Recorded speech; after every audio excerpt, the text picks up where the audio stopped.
Je voudrais toute une liste de petites choses pour Noël déjà. Pour les 13 desserts? Oui, pour les 13 desserts. 13 desserts, Christine aurait-elle les yeux plus gros que le ventre? Les 13 desserts en Provence, c'est le dessert du gros souper, du soir de Noël, du 24 exactement. Chaque année, depuis que moi je suis toute petite, j'ai toujours vu les 13 desserts à la maison et il fallait qu'ils y soient. En Provence, le 24 décembre, pas de bûche de Noël, mais 13 desserts sur la table. Une tradition unique en France. Oui, je le fais chaque année, tout à fait. Oui, comme beaucoup de Provençaux. Les Provençaux connaissent-ils leurs 13 desserts sur le bout des doigts?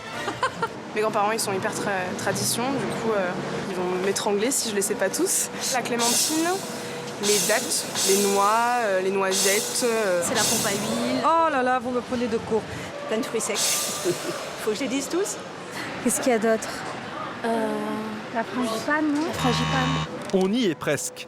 Christine, notre experte aixoise, nous aide à compléter la liste. Le nougat noir et nougat blanc, les figues sèches, les amandes, les dattes et les figues farcies, des confiseries et ensuite la pâte de coin. Allez, on y va. C'est parti pour les courses.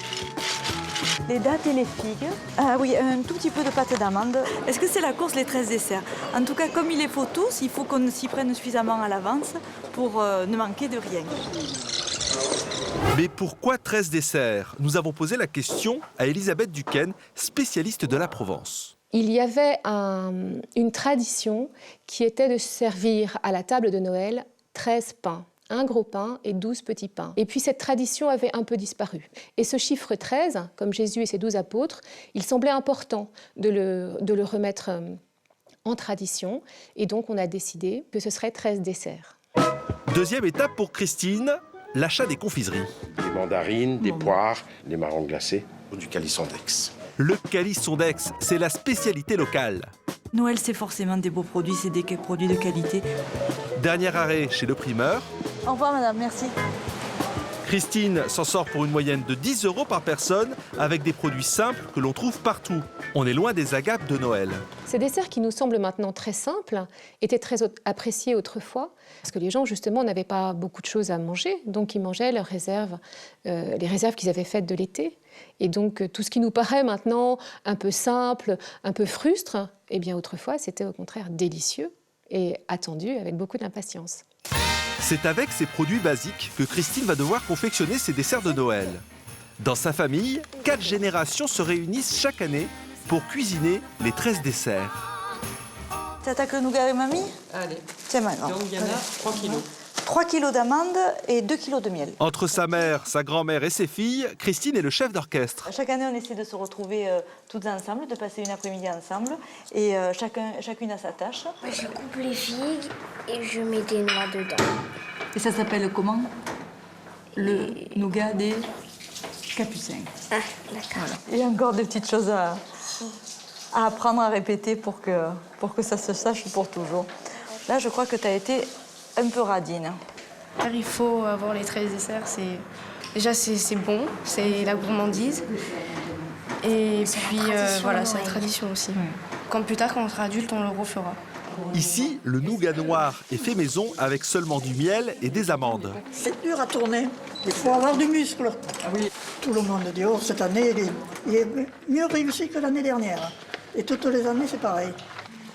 Après 30 minutes d'effort, le nougat est étalé. On remet le pain azime par-dessus. Pour tasser, la famille a une méthode bien à elle. Qui pose ses fesses royales ici? Ah, les filles sont en train de tasser le nougat. Ça saute et ça... Les petits. Ça tasse bien. Voilà. C'est marrant. De fabriquer, ça te donne encore plus faim et plus envie de le manger. Le nougat est terminé. Après une après-midi de travail, tout est sur la table, ou La presque. pompe à huile et la pâte de coin. La pompe à huile a elle aussi été faite maison. C'est une fougasse à l'huile d'olive indispensable pour les 13 desserts. Tout est là. À Versailles, cette tradition provençale a donné des idées à Eddy Bengaden, chef pâtissier. Son pari, cuisiner 13 desserts en un. C'était un défi pas forcément dur, mais extrêmement intéressant, dans la mesure où il était vachement important de ne pas abîmer le dessert. Et que les personnes qui ont pu manger le dessert étant enfants retrouvent les mêmes sensations, les mêmes émotions. Donc là, on va réaliser une chutney, donc avec les fruits secs et les fruits confits. Et ensuite, on incorpore le jus de mandarine. Donc le jus de mandarine va apporter de l'acidité et beaucoup de fraîcheur. Notre chef utilise aussi les mandarines des 13 desserts pour faire de la gelée. Première étape réussie, mais comment cuisiner des calissons? Donc là, on a du calisson qui a été réduit en pâte. Une pâte mélangée à des œufs, de l'eau, du sucre et de la crème fouettée. Résultat, un parfait au calisson qui sera ensuite glacé. Pour sa pompe à huile, Eddy Benganem a remplacé la fougasse par de la brioche. Ça apporte une note aromatique un peu différente. Et puis on reste encore dans l'univers de la Provence. La pompe est découpée, puis dorée au four. On a pratiquement fini notre dessert. Maintenant, on va pouvoir faire le montage. Sur le chutney, Eddy dépose les raisins, les nougats et la pâte de coin qui n'ont pas encore été utilisés. Notre parfait glacé. La gelée de mandarine et la touche finale. Et voilà notre dessert fait. Ludique, simple, qui respecte l'origine des 13 desserts, avec une petite touche de modernité. Je pense que ça va plaire à nos amis provençaux. Nos amis provençaux, eux, s'en tiennent à la version traditionnelle. Fourré, le saladier de fruits, sec et les fruits confits. Et là, on a tout. 8, 9, 10, 11, 12, 13. C'est les deux nougats. Donc le compte est bon. Christine a invité quelques amis pour une répétition générale. On vient déguster. Alors la pompe ne se coupe pas, elle se rompt. C'est la seule obligation. Sinon, on mange ce que l'on veut, comme on le veut. Les marrons glacés. Oh, les confits, les fruits confits. Oh là là. Est-ce que tu veux un peu de nougat noir? Pour bien terminer, rien ne vaut un peu de vin cuit et un cours de provençal. Allegre, allegre, que Dieu me fasse la grâce de vivre l'an que vient et que si non siamo pas mai, commenci pas mai.